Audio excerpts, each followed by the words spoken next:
നമസ്കാരം. തുറമുഖങ്ങൾ, വിമാനത്താവളങ്ങൾ, കൽക്കരി ഖനികൾ എന്ന് തുടങ്ങിയ സമസ്ത മേഖലകളിലെയും ആധിപത്യം സ്ഥാപിച്ചുകൊണ്ടിരിക്കുന്ന അദാനി ഗ്രൂപ്പിന് ഇപ്പോൾ കേന്ദ്ര സർക്കാർ വഴിവിട്ട ഒരു സഹായം കൂടി ചെയ്തു കൊടുത്തിരിക്കുകയാണ്. ഇപ്പോൾ 10 കമ്പനി കൂടി അദാനിക്ക് സ്വന്തമായിരിക്കുകയാണ്. ഒറ്റയടിക്ക് അദാനി വിവിധ മേഖലകളായിട്ടുള്ള 10 കമ്പനികൾ സ്വന്തമാക്കിയിരിക്കുകയാണ്. ഇതെല്ലാം കേന്ദ്ര സർക്കാരിൻ്റെ ഒത്താശയോടുകൂടി ചെയ്തിരിക്കുന്ന കാര്യങ്ങളാണ്. അപ്പോൾ നമുക്ക് നോക്കാം. ഈ 10 കമ്പനികൾ വലിയ പ്രതിസന്ധിയിലായിരുന്നു. അവ എല്ലാം കൂടി ചേർത്ത് പൊതുമേഖലാ ബാങ്കുകൾക്ക് 62,000 കോടി രൂപയുടെ കടം തിരിച്ചടയ്ക്കാനുണ്ട്. അപ്പോൾ കടം ഇപ്പോൾ പൂർണ്ണമായി സെറ്റിൽ ചെയ്തിരിക്കുകയാണ്. എത്ര രൂപയ്ക്കാണെന്ന് അറിയാമോ? 16,000 കോടി രൂപ അദാനി നൽകി ഈ 10 കമ്പനികളുടെ കടങ്ങൾ സെറ്റിൽ ചെയ്ത് അദാനിക്ക് കൈമാറിയിരിക്കുകയാണ്. ഏതൊക്കെയാണ് ആ കമ്പനികളെന്ന് നമുക്ക് നോക്കാം. നാഷണൽ റയോൺ കോർപ്പറേഷൻ, അതിൻ്റെ ബാധ്യത 1,175 കോടി രൂപയായിരുന്നു.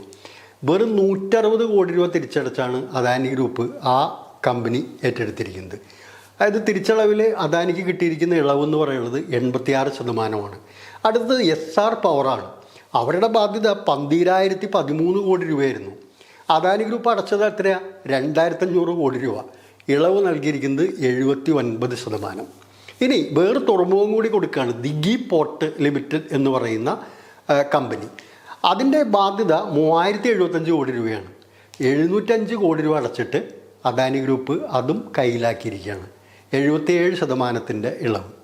ഇനി കിട്ടിയിരിക്കുന്നത് ലാൻകോ പവർ എന്ന് പറയുന്ന കമ്പനി. 15,190 കോടി രൂപ ബാങ്കിൽ അടയ്ക്കാനുണ്ടായിരുന്നു. അദാനി ഗ്രൂപ്പ് സെറ്റിൽ ചെയ്തിരിക്കുന്നത് 4,101 കോടി രൂപയ്ക്ക്. ഇളവ് 73%. അടുത്ത കമ്പനി കോസ്റ്റൽ എനർജി ലിമിറ്റഡ് എന്ന കമ്പനിയാണ്. ബാധ്യത 12,300 കോടി രൂപയാണ്. 3,500 കോടി രൂപ അദാനി തിരിച്ചടച്ചു. കമ്പനി അദാനിയുടെ സ്വന്തമായി. ഇതിൻ്റെ ഇളവ് 72%. ആദ്യത്തെ എസ്റ്റേറ്റ്സ് എന്ന് പറഞ്ഞ കമ്പനി, അതിൻ്റെ ബാധ്യത 593 കോടി രൂപയായിരുന്നു. അദാനി തിരിച്ചടച്ചത് 265 കോടി രൂപ. 55% ഇളവ്. കാരക്കൽ പോർട്ട്, അതിൻ്റെ ബാധ്യത 2,959 കോടി രൂപയായിരുന്നു. അദാനി തിരിച്ചടച്ചത് 1,485 കോടി രൂപ. 43% ഇളവ് നൽകിയിരിക്കുന്നു. ഇനി വന്ന് കോർബ വെസ്റ്റ് പവർ കമ്പനി എന്നൊരു കമ്പനിയാണ്. ഈ കമ്പനിക്ക് 5,552 കോടി രൂപ പൊതുമേഖലാ ബാങ്കുകളിൽ കടവുണ്ടായിരുന്നു. 2,900 കോടി രൂപ അടച്ചു.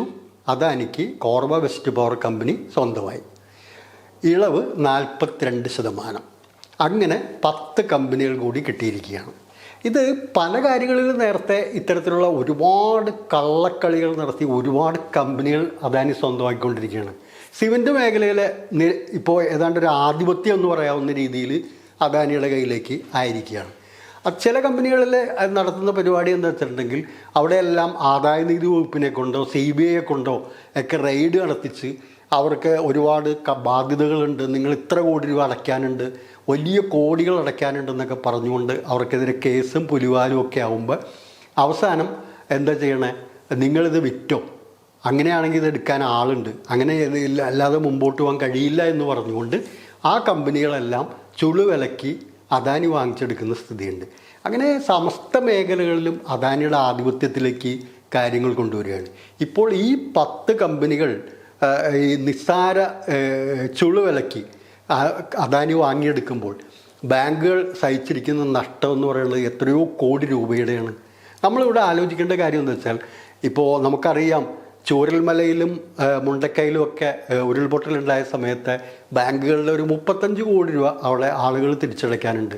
അത് എഴുതിത്തള്ളാൻ ഇനിയും വലിയ ആലോചന നടന്നുകൊണ്ടിരിക്കുകയാണ്. ഒന്നും നടന്നിട്ടില്ല. ഏതെങ്കിലും ഒരു സാധാരണക്കാരുടെ കാര്യത്തിൽ എന്തെങ്കിലും ഒരു ബാധ്യത, അതിൻ്റെ പലിശയോ പിഴപ്പലിശയോ എന്തെങ്കിലുമൊക്കെ ഒരു കാര്യത്തിൽ ബാങ്കുകളെ ഇളവ് ചെയ്ത് കൊടുത്ത് നമ്മൾ കേട്ടിട്ടുണ്ടോ? കേട്ടിട്ടില്ല. പക്ഷേ ഇപ്പോൾ ഇവിടെ 62,000 കോടി രൂപ അടയ്ക്കാനുള്ളത് മൊത്തം 16,000 കോടി രൂപ മാത്രം അടച്ച് ഈ 10 കമ്പനികൾ ഏറ്റെടുത്തിരിക്കുകയാണ്. ഇതാണ് ഭരണകൂടവും മുതലാളിത്ത ശക്തികളും തമ്മിലുള്ള ബന്ധത്തിൻ്റെ ഏറ്റവും വലിയ തെളിവ്. അല്ലെങ്കിൽ ഇതിൽ പരം എന്ത് തെളിവാണ് നമ്മൾക്ക് അദാനി, മോദി, അച്യുതണ്ടിനെ കുറിച്ച് പറയാനുള്ളത്?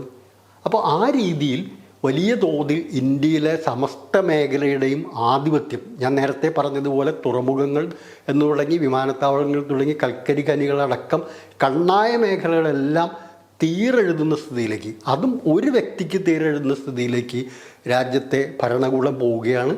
ഇതിനെതിരായിട്ടുള്ള ഒരു പ്രതികരണം നമ്മുടെ രാജ്യത്ത് ഉണ്ടാകേണ്ടിയിരിക്കുന്നു. അല്ലെങ്കിൽ ഇതെല്ലാം തന്നെ അദാനി, അംബാനി, അമിത്ഷാ, മോഡി കൂട്ടുകെട്ടിൻ്റെ മാത്രം നിയന്ത്രണത്തിലുള്ള ഒരു കോർപ്പറേറ്റ് സ്ഥാപനമായി ഇന്ത്യ എന്ന് പറയുന്ന മഹാരാജ്യം മാറുമെന്നുള്ള കാര്യത്തിൽ യാതൊരു സംശയവും വേണ്ട. നന്ദി, നമസ്കാരം.